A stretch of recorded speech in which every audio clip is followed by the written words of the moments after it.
So now that you guys see how this thing runs, we want to remove these two posts here, and we're going to make it so when you put the pad in, it holds these out and these lock into place. So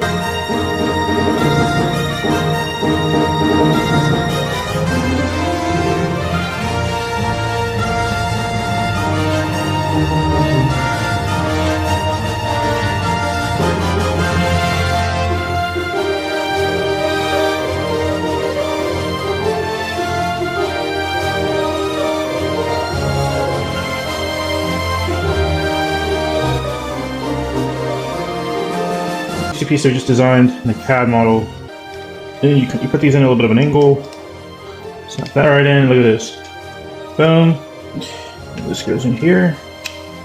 Everything is snapped and locked securely together. That's exactly what we wanted.